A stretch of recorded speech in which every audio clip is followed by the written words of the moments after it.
ओम नमो भगवते वासुदेवाय। ओम नमो भगवते वासुदेवाय। ओम नमो भगवते वासुदेवाय। ओम नमो भगवते वासुदेवाय। ओम नमो भगवते वासुदेवाय। ओम नमो भगवते वासुदेवाय। ओम नमो भगवते वासुदेवाय। ओम नमो भगवते वासुदेवाय। ओम नमो भगवते वासुदेवाय। ओम श्री परमात्मने नमो नमः। ओम गणपतये नमो नमः। ओम सरस्वत्यै नमो नमः। ओम गुरुभ्यो नमो नमः। ओम सहना भवतु सहनौ भुनक्तु सह वीर्यं करवावहै तेजस्विनावधीतमस्तु मा विद्विषावहै। ओम शांति शांति शांति। सदाशिव समारंभां शंकराचार्य मध्यमाम् अस्मदाचार्य पर्यन्तां वंदे गुरु परंपरां। वंदे गुरु परंपराम्। ओम पार्थाय प्रतिबोधितां भगवता नारायणेन स्वयं व्यासेन ग्रथितां पुराणम् मध्ये महाभारत अद्वैतामृतवर्षिणीं भगवतीम् अष्टादशाध्यायिनीम् अम्ब त्वामनुसन्दधामि भगवद्गीते भवद्वेषिणि वसुदेवसुतं देवं कंसचाणूरमर्दनं देवकी परमानन्दं कृष्णं वन्दे जगद्गुरुं। नमस्ते परमं ब्रह्म सच्चिदानन्दरूपाय निर्गुणाय नमस्तुभ्यं ओंकाराय नमो नमः। सर्वे दुर्गाणि तरन्तु सर्वे भद्राणि पश्य सर्वे सद्बुद्धिमाप्नोतु सर्वे सर्वत्र नन्दतु। ओम तत्सत्। ओम ओम ओम।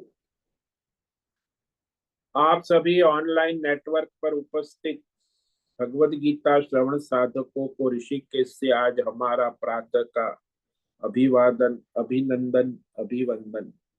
हरि ही ओम। हरि ही ओम। हरि ही ओम। हम सबको आज का यह दिव्य दिन तन मन धन जन देश काल विषय वस्तु परिस्थिति अवस्था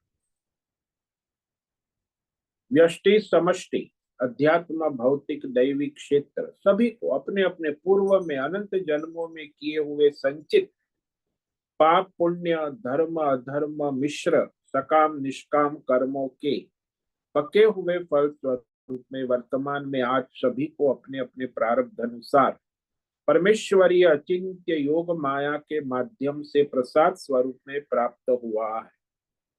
अतः आज का यह दिव्य दिन परमार्थ हेतु निष्काम सेवा यज्ञ देव यज्ञ ऋषि यज्ञ पितृ मानवता भूत प्राणी यज्ञ सात्विक दान शारीरिक वाचिक मानसिक तप निष्काम कर्म योग ध्यान योग भक्ति योग ज्ञान योग साधना स्वाध्याय वेद शास्त्रों का अध्ययन अध्यापन उपासना आराधना के लिए समर्पित करे और करवावे।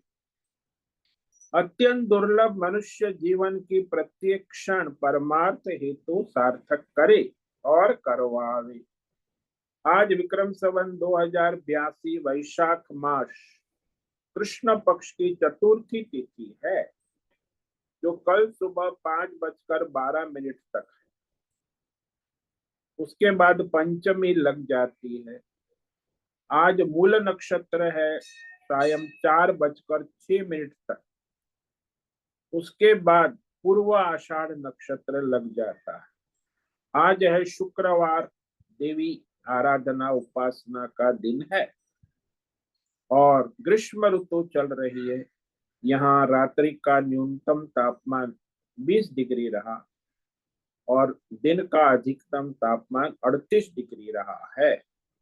वायु की गति 10-15 किलोमीटर प्रति घंटा चल रही है।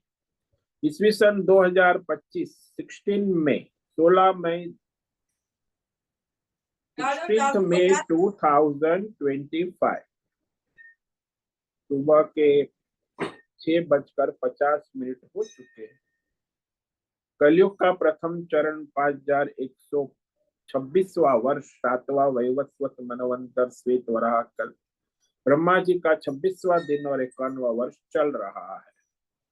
तो अनंत कोटि ब्रह्मा और ब्रह्मांडीय परमेश्वरी अचिंत्य योग माया में हमारा यह एक ब्रह्मांड, इस ब्रह्मांड में ये पृथ्वी लोक में समुद्र के ऊपर जम्बू द्वीप में विश्व का एकमात्र वैदिक राष्ट्र भारत में उत्तर हिमालय प्रांत में उत्तराखंड राज्य में टिहरी जिले हिमालयन शिवालिक पर्वतमाला के अंतर्गत मणिकुट पर्वत के ऊपर नीलकंठ महादेव के सामने ऋषिकेश नगरी में मुनि की रेती प्रांत में शीशम जाड़ी में अवधूत बाड़ा आश्रम के सी ब्लॉक के पहले माले से 5 नंबर कमरे से गंगा किनारे से हम स्वामी उत्तमानंद सरस्वती भगवद गीता के आचार्य शिष्य स्वामी चिन्मयानंद सरस्वती महाराज चिन्मय मिश्र कपिलाद्वैत वेद व्यास भगवत पाद शंकराचार्य की श्रृंगेरी संन्यास परंपरा से शिक्षित दीक्षित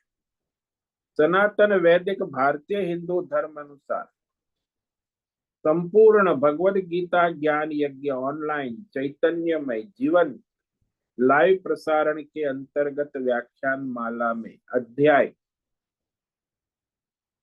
12 भक्ति योग के श्लोक नंबर 8 और 9 पर संस्कृत एवं हिंदी में व्याख्यान करेंगे। दिव्य पवित्र सरल व्यावहारिक सटीक पूर्ण वर्ण अक्षर पद वाक्य पंक्ति श्लोक अध्यायों की संगति संधि अन्वय शब्दार्थ वाक्यार्थ भावार्थ रहस्यार्थ के यथार्थ तात्पर्य सहित वेद शास्त्र वेद व्यास साहित्य शंकर भाष्य एवं परंपरागत सन्यासी आचार्यों की टीका टिप्पणी सहित आज का यह भगवद गीता व्याख्यान करेंगे।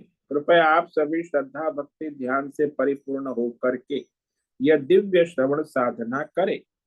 इसमें से कुछ ग्रहण करे, कुछ धारण करे, कुछ अपने जीवन में चरितार्थ करे और उसमें निरंतरता लाए। अपनी अपनी आध्यात्मिक भौतिक दैवी अशांति द्वंद्व मोह विक्षेपों से रहित होकर अधार्मिक अशास्त्रीय परंपरागत भ्रम भ्रांतियों से रहित होकर के अपने अपने शरीर इंद्रिय प्राण मन वचन कर्म से एक रूप एकाग्र होकर के शुद्ध सात्विक सूक्ष्म भगवत विवेक बुद्धि करे।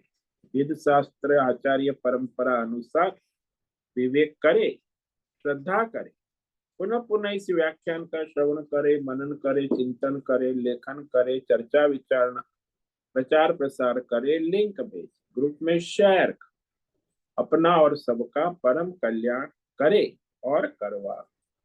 ओम तत्सत। ओम ओम, ओम। तो कल हमने श्रीमद् भगवद गीता अध्याय 12 भक्ति योग के श्लोक नंबर 8 पर विवेक विचार किया था, जिसमें भगवान भक्ति योग साधना कह रहे हैं। तो यहाँ 4 प्रकार की साधना कहेंगे। पहली भक्ति योग साधना है मन बुद्धि विश्वरूप परमेश्वर में लगाना, सगुण परमेश्वर। दूसरी साधना है सगुण विश्वरूप परमेश्वर का अभ्यास योग। तीसरी साधना है सगुण परमेश्वर को कर्म समर्पण करना, कर्म योग। और चौथी साधना है कर्म फल त्याग, निष्काम विश्वरूप परमेश्वर को अपने संपूर्ण कर्म फलों का त्याग करना। तो यहाँ कल हमने जो विचार किया था, जिसमें भगवान ने 8वें श्लोक में कहा मय्येव मनाधस्त्व मयि बुद्धिं निवेशय निवसिष्यसि मय्येव अत ऊर्ध्वं न संशयः। मुझ सगुण विश्वरूप परमेश्वर यानी ईश्वर के लिए, समष्टि ईश्वर के लिए मन से संकल्प विकल्प करे, यानी सबके हित भले के लिए संकल्प विकल्प करे विश्वरूप, और बुद्धि से निश्चय करे, वो भी विश्वरूप परमेश्वर के लिए। यदि इस प्रकार तुम करोगे तो फिर तुम मुझ में निवास करोगे। निवस्यसि मय्येव अतः ऊर्ध्वम न, इसमें कोई संशय नहीं है।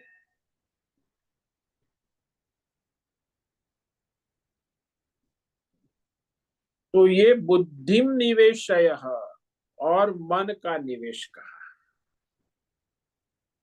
बुद्धि लगाओ, जैसे आप लोग संसार में बड़ी बुद्धि लगाते हैं, व्यापार धंधा रुपया पैसा भोग विलास, बहुत बुद्धि चलती है, लेकिन वो बुद्धि जो है भगवान के लिए लगाओ, भगवान में लगाओ। जैसे राजनीति में भी बड़ी बुद्धि चलती है लोगों, व्यापार धंधे में भी बड़ी बुद्धि चलती है, लेकिन यहाँ कहे कि वो बुद्धि आप व्यापार धंधे में जो बुद्धि लगा रहे हैं वो किसके लिए लगा रहे, पैसे कमाने। राजनीति में बुद्धि किसके लिए लगा रहे हैं कि कुर्सी मिल जाए, और बड़ा प्रयत्न। ऐसे ही परमात्मा में, परमेश्वर सगुण विश्व रूप ईश्वर में बुद्धि लगाए। यदि आपकी मन और बुद्धि सगुण ईश्वर परमेश्वर में लग गई तो कहते तुम मुझ में निवास करोगे। निवस्य यानी भगवान में एकात्म भाव से भक्त हो जाओ। निवास का मतलब एकात्म भाव को प्राप्त हो जाओ, भगवत भाव में निवास करो। लेकिन ये जो त्रिगुणी मायामय सर्वव्यापक ईश्वर है परमात्मा, तो उसमें दृढ़ निश्चय करके बुद्धि, मई बुद्धि निवेश, निश्चय दृढ़ करके उस ईश्वर में स्थिर रहे। यदि आप स्थिर रहते हैं तो ऐसा करोगे तो कहा कि तुम मुझ में ही निवास करोगे। निविशस्य, सारा जो उसका स्थिति है निवास। अब देखो संसार में एक नियम है कि जो जीव है ना, वो संसार का दृष्टा है, जगत का दृष्टा, और जगत है जिसको वो देखता है वो दृश्य, शब्द स्पर्श रूप रस गंध, ये दृश्य जगत। जीव हमेशा दृष्टा होता है, जगत दृश्य होता है। दोनों एक ही परमात्मा में स्थित है।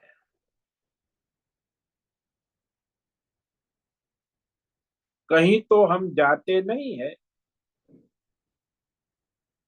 दृष्टा जीव को जब देखते हो कि मैं करने वाला हूं, मैं सुख दुख भोगने वाला हूं, मैं जाने वाला हूं, मैं आने वाला, इस प्रकार का जो जीव दृष्टा को आप देखते हो साक्षी रूप से, और जानते भी हो कि ये जीव दृष्टा है,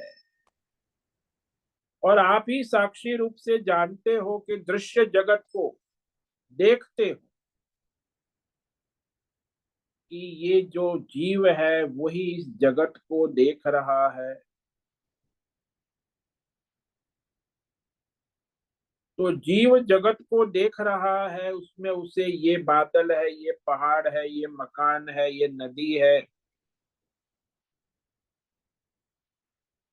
यहाँ जो देखने वाला और देखने वाला जीव और देखा जाने वाला जगत दोनों ही एक विश्व रूप परमेश्वर है, विश्व रूप ईश्वर है, समष्टि, कि दोनों पंच महाभूतात्मक है। माया ईश्वरी उपाधि से, जीव भी त्रिगुणात्मक माया उपाधि वाला है और जगत भी त्रिगुणात्मक माया उपाधि वाला है। दोनों एक विश्व रूप है, ऐसी बुद्धि में निश्चय करते रहे। यदि ऐसा निश्चय है कि जीव जगत में कोई भेद नहीं, जीव और ईश्वर में भी कोई भेद नहीं, तब तुम्हारा निवास भगवान में ही हो। जब तक भेद है, जीव जीव में भेद करते हो, भेद भ्रम, जीव और जगत में भेद भ्रम करते हो, जगत और जगत में भेद भ्रम करते हो, ईश्वर में भी भेद भ्रम करते हो, तो तुम ईश्वर में निवास नहीं कर पाओगे।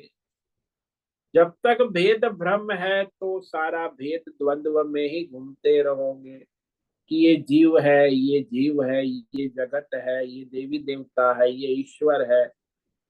ये सारे भेद भ्रमों से रहित सब ईश्वर है, विश्व रूप परमेश्वर।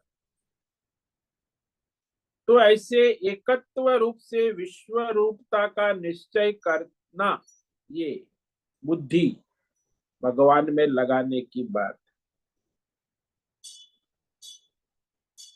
यदि ऐसी बुद्धि का निश्चय है कि सब भगवान है, सदा सर्वत्र सब भगवान में ही उपस्थित है, माया में ईश्वर विश्व,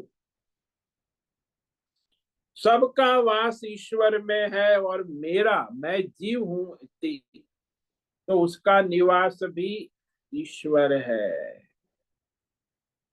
यानी जीव जगत, देवी देवता और सबका निवास विश्व रूप ईश्वर में है, ईश्वर ही है।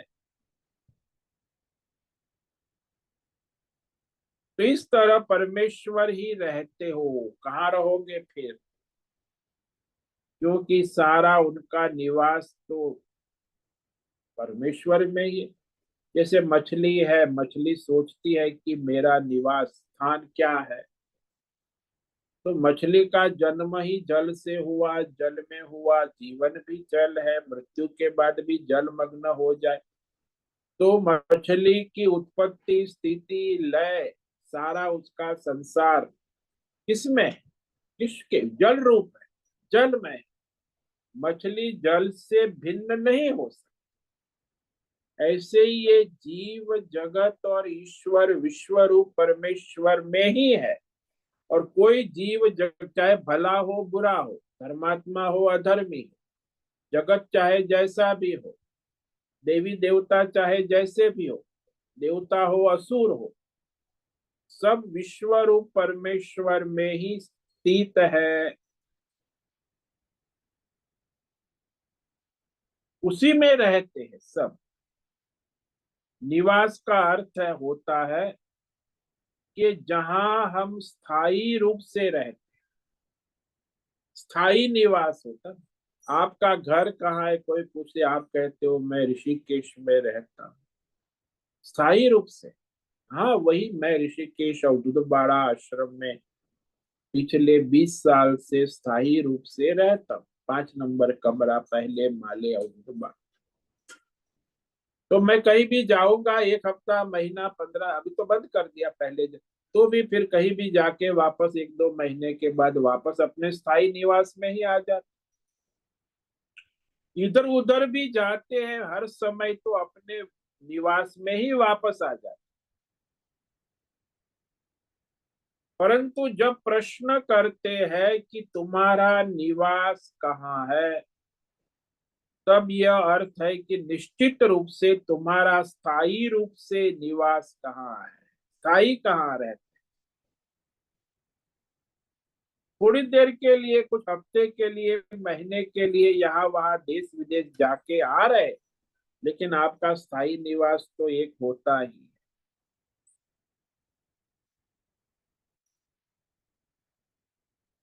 तो इस तरह अपने स्थायी निवास में ही रहते हैं, वापिस कहाँ आते, सब जगह घूम घाम के फिर स्थायी निवास में ही आ जाते हैं।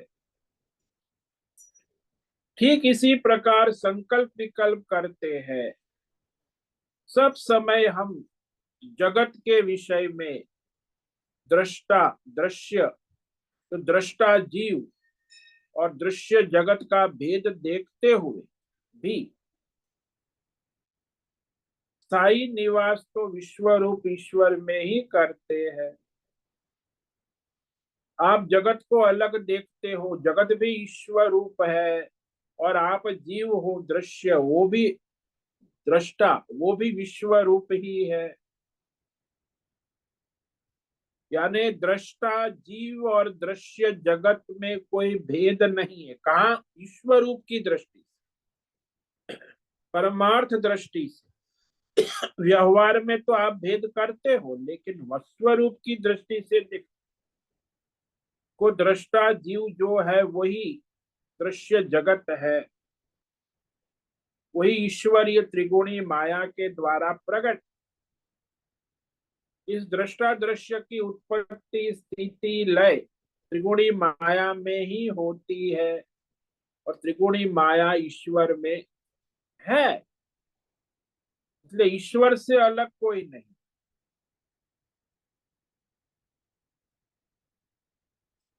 अब ये जो सारा भेद देखते हुए भी हम वही ईश्वर में ही रहते, भेद न देखते हुए भी हम, आप भले भेद देखते हो अज्ञान से, लेकिन रहते हो ईश्वर। अज्ञान से यदि आप अभेद देखते हो तो भी ईश्वर में ही रहते, चाहे अज्ञान से रहो चाहे ज्ञान से, रहते हैं ईश्वर में ही। जहां तुरंत आ जाते हैं, तो संसार के सारे संकल्प विकल्प करते समय ये ध्यान रखना होगा कि वह परमेश्वर में स्थित है, जहां वो स्थायी रूप से स्थित है। अब परमेश्वर तो सच्चिदानंद रूप में व्याप्त है, यानी मन के संकल्प विकल्प करने के समय आपका स्थायी निवास विश्व रूप परमात्मा में है।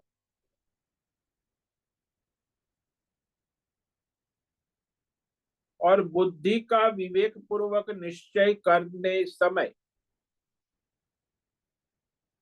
भी बुद्धि परमात्मा में ही है, यानी मन और बुद्धि परमात्मा के, परमेश्वर के बाहर नहीं है।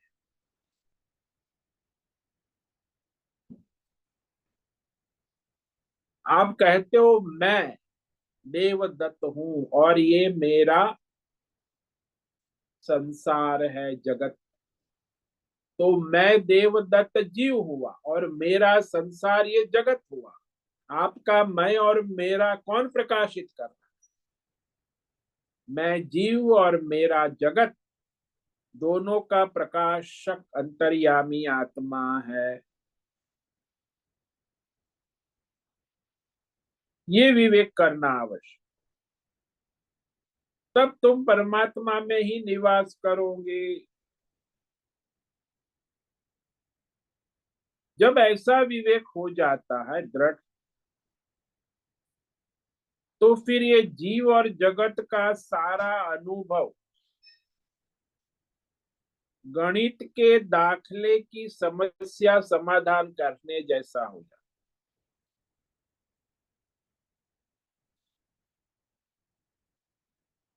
तो गणित के दाखले की समस्या का समाधान कौन जानता है?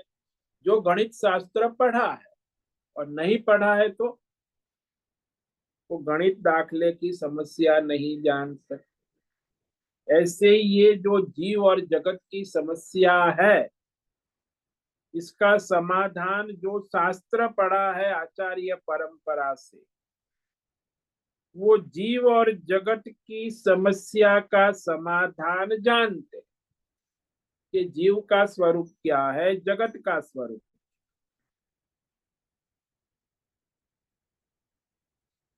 क्योंकि वो जानते हैं शास्त्र को, आचार्य परंपरा से सिद्धांत तक जीव का स्वरूप भी जानते हैं और जगत का स्वरूप भी और ईश्वर का स्वरूप भी जानते। इसलिए उनको स्पष्ट विवेक होता है कि जीव और जगत ईश्वर से अभिन्न है, एक रूप है, अलग हो नहीं सकता। हाँ, जीव जगत अलग अलग हो सकता है, लेकिन ईश्वर जीव और जगत में एक रूप समान ही रहता है। सिद्धांत पता। यदि ऐसा विवेक है तो फिर आपकी जो जीव जगत की समस्या का समाधान कैसे निकाले। जीव जगत की समस्या का समाधान केवल वेद शास्त्र और आचार्य परंपरा से निकाल सकते।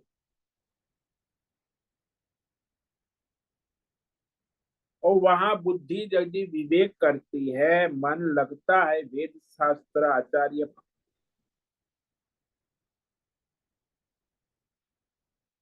तो फिर पता चलता है अरे ये तो सब ईश्वर ईश्वर का ही माया है। और जब आप कहीं राक्षसों को देखेंगे, आतंकवादी को देखेंगे, तो भी आपको ईश्वर दिखेगा। क्रूर राक्षस है, आतंकवादी है, तो भी आप वहां द्वेष तिरस्कार वृत्ति जो आती है उसको आप देखेंगे कि ये तो नारायण है। तो वह जो वृत्ति है, वृत्ति उसी में आती है जो मनुष्य संसार में राग द्वेष करता है। तो राग द्वेषात्मक वृत्ति सारी है, उसको प्रकाशित करने वाला कौन है? मन में वृत्ति, मन के स्तर पे है ना राग द्वेष। कोढ़ी को देखकर द्वेषात्मक वृत्ति मन में आती है, और कोई सुंदर सुंदरी को देखकर रागात्मक वृत्ति आती है। लेकिन ये सारा त्रिगुणात्मक मायामय ईश्वर का रूप है। सबका अंतिम जवाब यही आता है कि चाहे अच्छा हो चाहे बुरा हो, चाहे सात्विक हो चाहे राजसी हो चाहे तामसी हो, किसी भी प्रकार का जीव हो, जगत हो और देवी देवता हो, सारा का सारा त्रिगुणी परमात्मा का मायामय रूप है। तो सब परमात्मा का ही स्वरूप है। पुनः पुनः ये जीव जगत और देवी देवता की समस्या का समाधान निकल जाता है। सबका समाधान यही है कि वह ईश्वर नारायण की माया है, या जीव को इसमें कोई परेशान होने की आवश्यकता नहीं है। उसे ईश्वर को समर्पित रहे, लेकिन जीव अपना सर पे ओढ़ लेता है जगत और देवी देवता की माया मोह, तो फिर वो अहंकार से मोहित हो।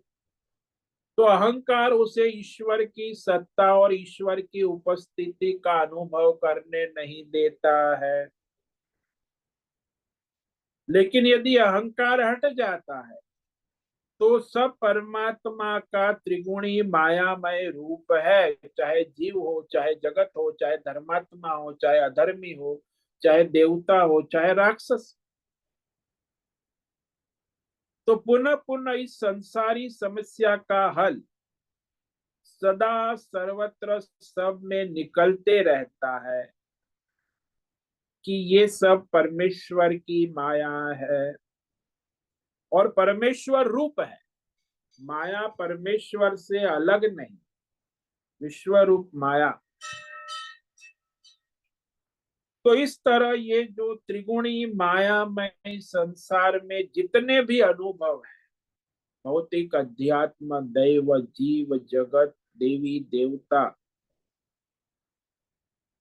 ये सारे भिन्न भिन्न अनुभव हमको कब तक रहते हैं?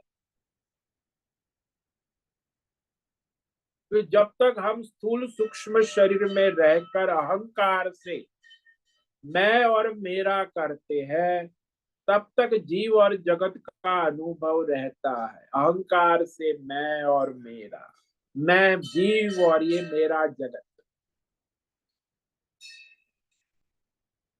वैसे भी आप रोज देखते हो कि आपका मैं मेरा जीव जगत जब सो जाते हैं, सुषुप्ति में चले जाते हैं, तो नहीं रहता है। तो सारे अनुभव संसार के जीव जगत देवी देवता त्रिगुणी मायामय भौतिक अनुभव कब तक होते रहते हैं? जब तक हम जागृत अवस्था में है या स्वप्न अवस्था में है, तब तक। जब आप सुषुप्ति में चले गए तो आपको 3 4 6 घंटे जीव और जगत का अनुभव नहीं होता है। लेकिन वहां अज्ञान है, यहाँ भक्त को ज्ञान है। तो भक्त जो है स्थूल सूक्ष्म शरीर के साथ व्यवहार में रहते हुए भी ये जीव जगत देवी देवता संसार की सभी समस्या का समाधान जानता है कि यहाँ परम ईश्वर विश्व रूप उपस्थित। क्योंकि स्थूल सूक्ष्म शरीर में उपस्थित है, तभी तक ये भेद दिखाई देते हैं। जीव जगत और देवी देवता का भेद अहंकार से स्थूल सूक्ष्म शरीर में ही होता है। यदि जिसका निश्चय हो गया कि मैं तो ये स्थूल सूक्ष्म शरीर से अलग हूं, विश्व रूप में स्थित हूं, तो जगत भी अलग है, विश्व रूप में स्थित है। तो जिसकी जीव जगत देवी देवता का भेद भ्रम समाप्त होकर जिसकी बुद्धि में विश्व रूप का दर्शन हो गया, जिसकी बुद्धि का यह निश्चय हो गया, तो फिर ये सारे संसार के बंधन से छूट जाता है।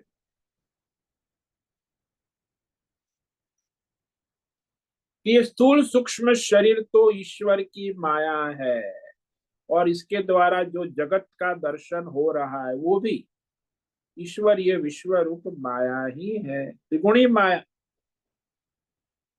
तो वो साक्षी भाव में आ जाए, यानी देह में रहते हुए भी विदेह हो जाए।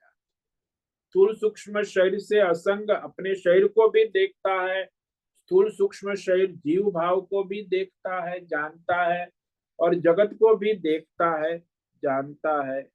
इसीलिए वो कहाँ रहेगा? बोलते मुझ परमात्मा में ही रहेगा।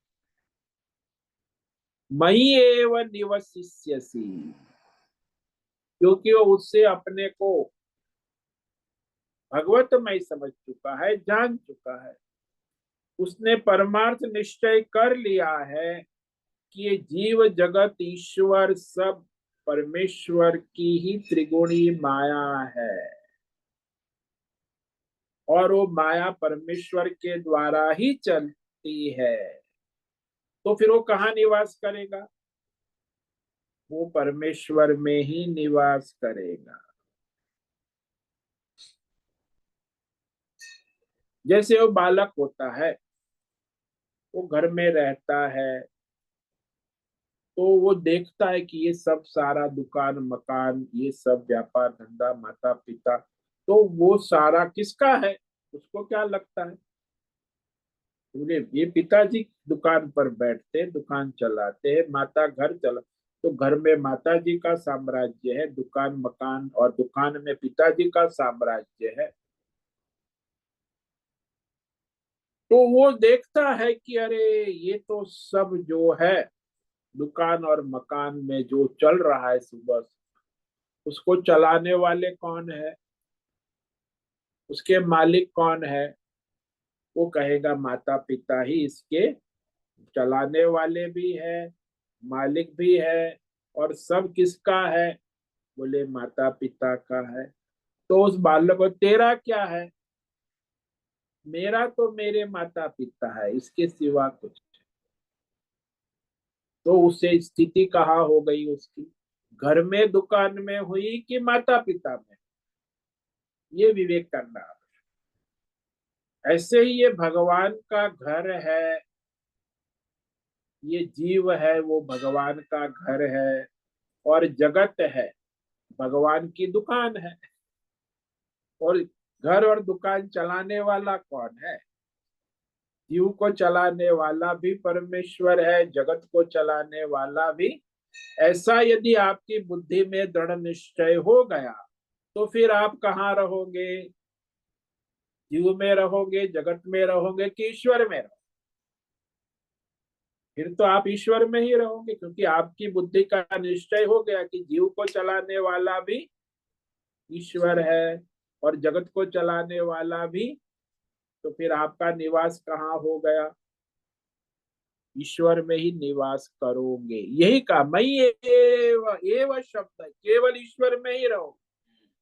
यदि आपकी बुद्धि से ये भेद भ्रम हट गया, तो केवल आप ईश्वर में ही निवास करोगे, इसमें कोई संशय नहीं है।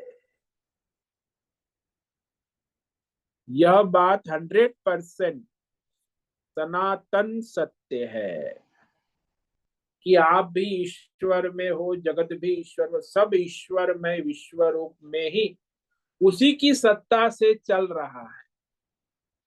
लेकिन अज्ञान होने के बाद आप सारे भेद भ्रम में आ जाते हो। यदि आपको ये ज्ञान है कि जीव जगत ईश्वर देवी देवता की कोई स्वतंत्र सत्ता नहीं है, कोई अलग अलग नहीं है, सब ईश्वर में ही चलता, ईश्वर के द्वारा ही है, तो सारे भेद भ्रम समाप्त हो जाते हैं। आप असंग भाव में, भगवत भाव में नित्य रह सकते। यही कहा यहाँ कि यदि आपकी बुद्धि में ये विवेक जागृत हो जाए, तब तुम निरंतर भगवत भाव में रहो, इसमें कोई संदेह नहीं कर सकते। तो इस प्रकार यहाँ जो सबसे बड़ी बाधा है, जीव जगत और देवी देवता के सारे भेद भ्रम, मैं और मेरा, ये अज्ञान अहंकार से जो, वहां फिर ईश्वर आ जाएगा, फिर अहंकार नहीं रहेगा। मैं मेरा, मैं जीव ईश्वर मैं हूँ, और जगत भी ईश्वर में है, तो यहाँ मैं मेरा कहाँ रहा? सब ईश्वर में। अज्ञान है तो फिर मैं मेरा रहेगा। जब आपकी बुद्धि विश्वरूप ईश्वर में हो गई, तो फिर वहां मैं मेरा कहाँ रहेगा? फिर कामना भी कहाँ रहेगी? ईश्वर जैसा चाहे वैसा होगा, हो रहा है, होता रहेगा। तो अज्ञान नहीं है तो कामना भी नहीं है। अब कामना नहीं है तो राग द्वेष भी नहीं रहेंगे, और राग द्वेष नहीं रहेंगे तो कोई भय नहीं रहेगा संसार में।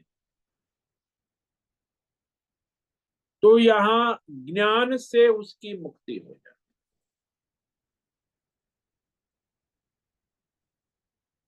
एक होता है क्रम से मुक्ति, धीरे धीरे, और एक होता है तत्काल ज्ञान से मुक्ति।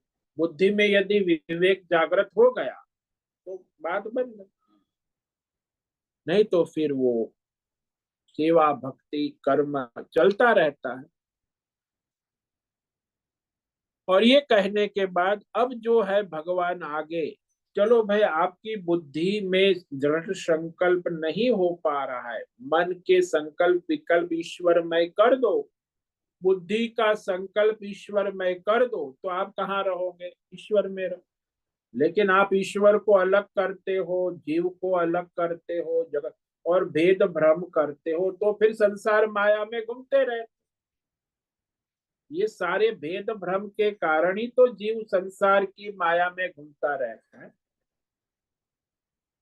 जीव भी ईश्वर का स्वरूप है, जगत भी ईश्वर का स्वरूप है, और जीव और जगत को चलाने वाला भी ईश्वर ही है। ऐसी जिसके बुद्धि का संकल्प दृढ़ हो गया तो फिर वो भगवान ईश्वर में ही निवास करेगा। चलो भाई, ऐसा यदि आप नहीं कर पाते हो कि भाई विश्व रूप सगुण जीव जगत एकत्व, तो फिर आप और क्या करोगे? तो भगवान यहाँ और एक साधन बताते, उपाय बताते, साधना। तो आगे जो श्लोक नंबर 9 है उसमें कहते हैं कि यदि तुम्हारे संकल्प विकल्प ईश्वरमय नहीं हो पा रहे और तुम्हारी बुद्धि का संकल्प ईश्वरमय नहीं हो पा रहा है ईश्वरमय, तब ईश्वर का अभ्यास योग के द्वारा, सगुण उपासना, ईश्वर की उपासना। अब ये अभ्यास योग साधना, दूसरी साधना भक्ति योग। तो इस तरह क्रम से 4 साधन बताने जा रहे हैं। पहला, मन बुद्धि, यानी मन के संकल्प विकल्प और बुद्धि का संकल्प ईश्वरमय करें। ऐसा न हो तो अब अभ्यास योग के द्वारा भगवतमय होने का प्रयास करें। सो अधिकार भेद से भिन्न भिन्न प्रकार की साधन और साधना भगवान बता रहे हैं। तो ये श्लोक तो आज पढ़ेंगे, इस पर विवेक विचार कल करेंगे। श्लोक नंबर 9 है जिसमें भगवान भक्ति योग का दूसरा साधन बता रहे, योग्यता के अनुसार भिन्न भिन्न साधन बताते। अथ चित्तम समाधातुम न शक्नोषि मयि स्थिरम अभ्यास योग युक्तेन ततो माम मिच्छाप्तुम धनंजय। यदि तुम अपनी मन बुद्धि को परमात्मा में, ईश्वर में, विश्व रूप में स्थापन करने में समर्थ नहीं है, यानी आपकी मन और बुद्धि संकल्प विकल्प ईश्वरमय नहीं हो रहा है, तो फिर हे धनंजय, अर्जुन, अभ्यास योगेन माम आप्तुम इच्छ। अभ्यास योग के द्वारा ईश्वरमय, ईश्वर प्राप्ति के योग्य होने की इच्छा कर, यानी ईश्वरमय होने की इच्छा कर। अब यहाँ अभ्यास योग की बात आ गई।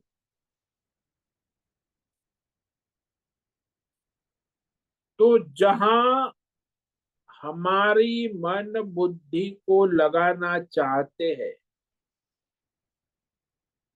वहां उसे बार बार प्रयत्न कर निरंतर लगाने का प्रयास करना, ये अभ्यास। निरंतर दीर्घ काल तक सतत बार बार वहां लगाने का प्रयास, अभ्यास योग। वैसे परमार्थ का अभ्यास योग भगवान ने कहा। संसार में भी आप देखोगे कि जो कोई भी भौतिक कार्य करना है उसमें भी अभ्यास योग कार्य करता है, बार बार प्रयत्न करे तो वह निरंतर अभ्यास योग से उसको सफलता मिलती है। करत करत अभ्यास के मूर्ख हो सुजान, क्योंकि मूर्ख भी विद्वान हो जाता है। और यहाँ संसार में जैसे जैसे अभ्यास योग करता है, योगे न कहा अभ्यास, 10 इंद्रियों के द्वारा, मन के द्वारा, बुद्धि के द्वारा निरंतर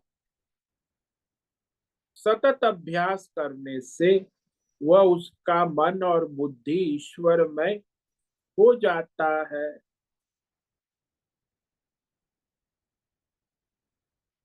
जैसे पूर्णिमा का तेज धीरे धीरे क्या होता है, प्रतिपदा को कम होने लगता है, द्वितीया को, और अमावस्या को एकदम समाप्त हो जाता है। वैसे ही निरंतर यदि प्रतिदिन आपका अभ्यास है, वो अभ्यास से आप अपनी बुद्धि को भगवतमय कर सकते। जैसे हमारा दृष्टांत है कि बाली है लुटेरा था, वो बाली लुटेरा वाल्मीकि बन गया। वो कैसे बना? सतत अभ्यास योग से बालिया लुटेरा वाल्मीकि बन गया। आजकल वैज्ञानिक जगत में भी है कि ये वैज्ञानिक जो कोई नई खोज करते हैं, वो भी अभ्यास योग से करते। जैसे एडिशन है, उसने बल्ब की खोज, आप लोग हम बल्ब, घर घर में बल्ब है, इस बल्ब की खोज एडिसन ने की, लेकिन उसने कितने प्रयोग किए थे? 1 लाख प्रयोग करने के बाद उसको बल्ब की सफलता मिली। 1-2 प्रयोग नहीं, 1000 भी नहीं। आज हम बल्ब हमारे घर में प्रकाशित हो रहे, कमरे में बल्ब प्रकाश हो रहा, ये एकमात्र बल्ब की खोज के लिए 1 लाख अभ्यास योग प्रयोग की, तब जाके वो बल्ब जो है उसकी खोज हुई। विज्ञान जगत में ऐसा ही होता है, सतत अभ्यास योग। संसार में जो नई नई चीज आती है, लेकिन यहाँ वो बात नहीं। यहाँ वाल्मीकि को ऋषि बनाने की बात है। तो वो भगवत अभ्यास करने करके करके मनुष्य भगवतमय हो जाता है। निरंतर अभ्यास, तो इस पर हम कल विचार करेंगे। तो आज जो भगवान ने कहा, मन और बुद्धि को भगवान में लगाओ। मय्येव मनाधस्त्व मयि बुद्धिं निवेशय निवसिष्यसि मय्येव अत ऊर्ध्वं न संशयः। तो यहाँ जो भगवान 4 साधना बता रहे हैं, वो अलग अलग योग्यता अधिकारी साधक के लिए बता रहे हैं। तो ये थोड़ी सूक्ष्म साधना है मन बुद्धि की, तो उसमें उसे जिसकी सूक्ष्मता है, वो ये संकल्प विकल्प को ईश्वर में कर सकता है, और बुद्धि के संकल्प ईश्वर के लिए करने लगता है। तो जिसका मन संकल्प विकल्प ईश्वर के लिए करने लगता है, जिसकी बुद्धि का निश्चय ईश्वर के लिए होता है, तो फिर वो कहाँ रहेगा? क्योंकि यही कहा कि मयि मनाधस्त, मन के संकल्प विकल्प ईश्वर में लगाओ। ईश्वर के लिए, जब भी आप लोग संसार में जो संकल्प विकल्प करते हैं ना, कि धन के लिए, पुत्र के लिए, पति पत्नी के लिए, व्यवहार स्वजन के लिए, मित्र के लिए, मान प्रतिष्ठा में जो संकल्प विकल्प पर बुद्धि लगती है, तो उसकी जगह पे सर्वत्र धन की जगह पे ईश्वर को लगाओ, पुत्र की जगह पर ईश्वर को लगाओ, पति की जगह पर ईश्वर को लगाओ, पत्नी की जगह पर, व्यापार की जगह पर ईश्वर को लगाओ, मित्र की जगह पर, मान प्रतिष्ठा की जगह पर ईश्वर को लगाओ अपने मन में, तो आपकी बुद्धि ईश्वरमय हो जाए। तो वैसे ये जो मन बुद्धि ईश्वर में स्थिर करने के लिए शास्त्र आचार्य परंपरा अनुसार विवेक बुद्धि होना, दृढ़ विवेक। और जिसों शास्त्र का श्रवण मनन किया है, अभ्यास किया है आचार्य परंपरा से, तो उसका मन और बुद्धि धीरे धीरे भगवतमय होने लगता है। तो यहाँ जो श्रद्धा है, वो श्रद्धा वो बुद्धि है जो शास्त्र आचार्य परंपरा से विवेक विचार करते, उसी बुद्धि को श्रद्धा कहते।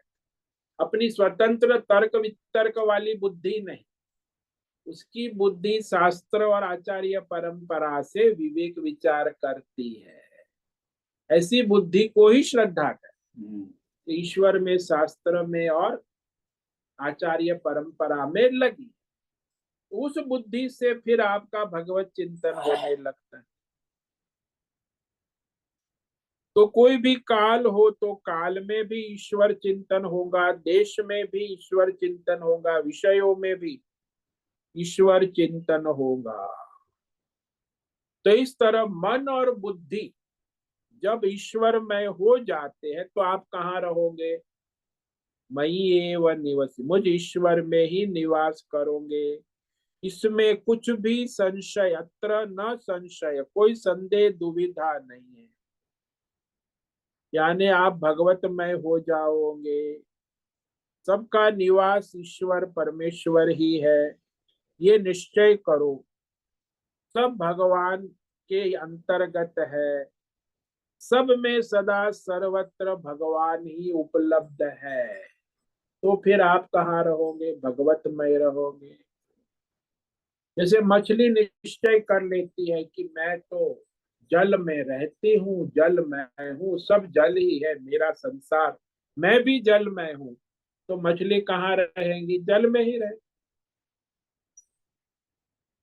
तो ईश्वरमय होना, जैसे मछली जलमय हो गई, ऐसे जीव ईश्वरमय हो गया। तो जीव जगत और देवी देवता के सारे भेद भ्रम बुद्धि में समाप्त हो गए।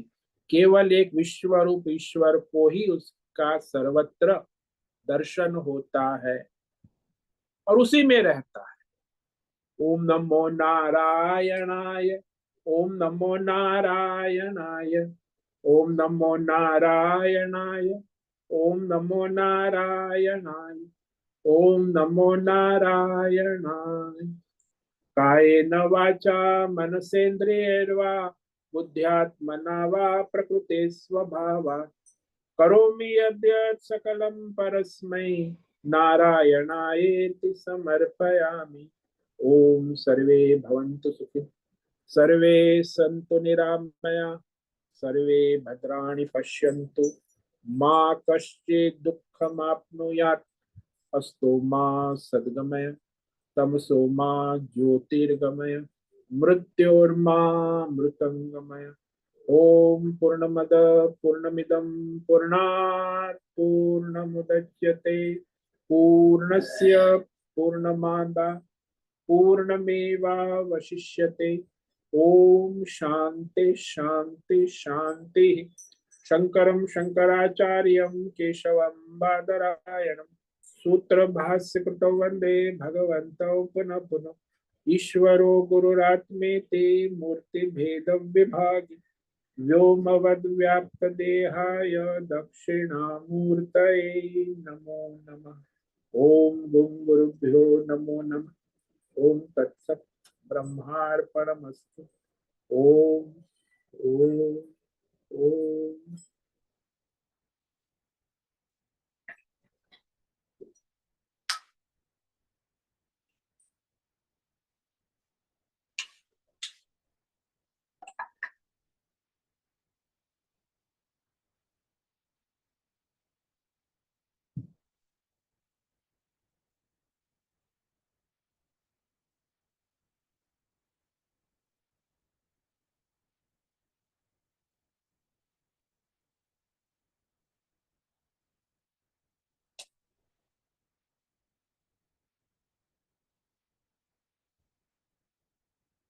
अभी 5 मिनट है, किसी साधक को प्रश्न है, अभी प्रश्नोत्तरी कर सकते।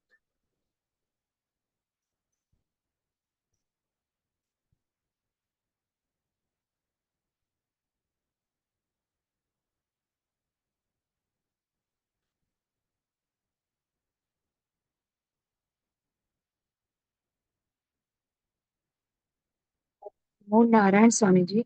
हाँ बोलो हेमा। स्वामी जी अभी आपने जो मछली का उदाहरण दिया कि सभी में हमें ईश्वर के दर्शन करने हैं। हाँ जी, मछली की तरह। हाँ, तो ये प्रयत्न पूर्वक करते तो होता है, मगर कभी कभी क्या होता है कि सामने वाला ऐसा व्यवहार कर देता है ना, तभी वो मन में ऐसे संशय आ जाता है कि ऐसे व्यक्ति के अंदर हम कैसे ईश्वर दर्शन करें। वो बाह्य व्यवहार पे ही फिर दृष्टि हो जाती है।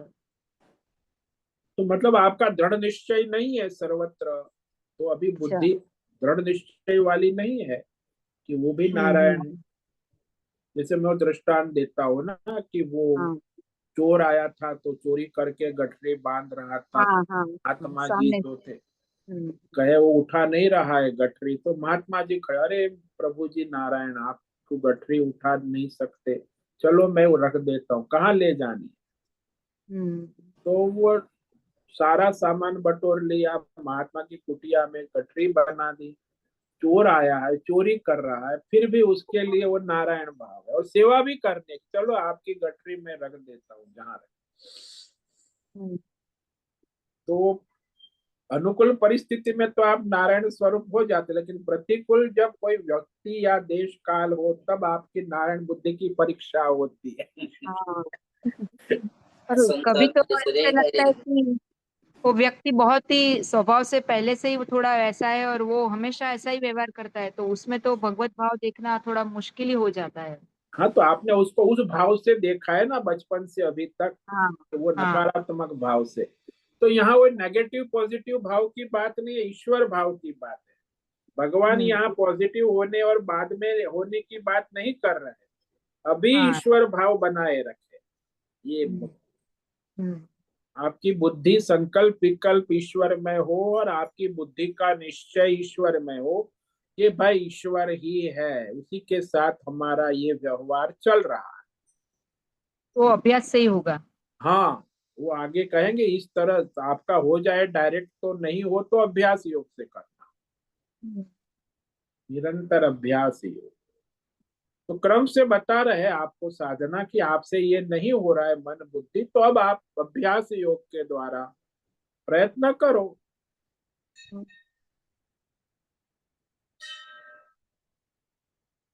वो सामने वाला व्यवहार करता है वो अपने प्रारब्ध के हिसाब से हमारे साथ हो रहा है। हाँ, उसका प्रारब्ध और हमारा प्रारब्ध है तभी होता है, नहीं तो नहीं हो सकता। हम्म। वो दुर्व्यवहार करे तो हमारा उसके साथ दुर्व्यवहार हुआ है, प्रारब्ध है, हम्म। हमारा कुछ कर्म का हिसाब है, नहीं तो ईश्वर वो खड़ा ही नहीं करेगा। शत्रु भी हमारे कर्म बना हुआ है, हमारे कर्मों का, और मित्र भी हमारे कर्मों का ही बना हुआ है। प्रारब्ध उसका भी है और हमारा भी, तभी कोई हमारे अनुकूल रहता है, कोई हमारे तो उसमें हमें ईश्वर दृष्टि बना, ईश्वर की ऐसी इच्छा है कि ईश्वर मेरे कर्मों का हिसाब पूरा कर रहे हैं। हाँ।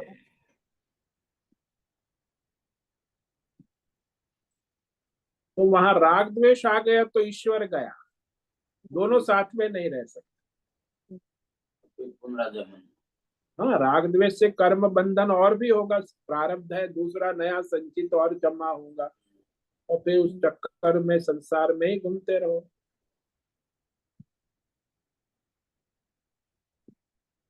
हाँ, स्वामी जी बहुत बहुत धन्यवाद। ओम नमो नारायणाय। ओम नमो नारायण। तो आज उपस्थित है अश्विनी कोठे, होस्ट है माधवी आचार्य, नैना पुरोहित, राय बहादुर, अजय रत्न पारखी, अनुराधा जेठे, आशा कोटक, बीना चितलिया, जीवी कुमार, हेमा कोटक, हेमंत जोशी, इला जोशी, जयंती पांडा, करुणा कोहली, मीरा उच्चिल, पंकज भट्ट, पृथ्वीराज मालव, राजेश मोलकर, राम सेवक यादव, संजीवनी, श्रीरंग रानडे, सुचिता पाटिल, सुनील ठाकुर, उषा मेनन और अंजलि जोशी। तो इतने साधक उपस्थित है। आज आज का दिन मंगलमय हो, देवी उपासना करें, परमार्थ करें और सबका भला करें। ओम नमो नारायण। ओम नमो नारायण स्वामी। ओम नमो नारायण। नारायण स्वामी। नारायण स्वामी। ओम नमो नारायणाय। प्रणाम ओम स्वामी नमो, जी। सबको ओम नमो नारायण। रोज से निवेदन है आज का सत्संग पूर्ण करें। ओम नमो नारायणाय। आज का ये सत्संग हम यही पूर्ण करते हैं। सभी साधकों को ओम नमो नारायणाय। धन्यवाद।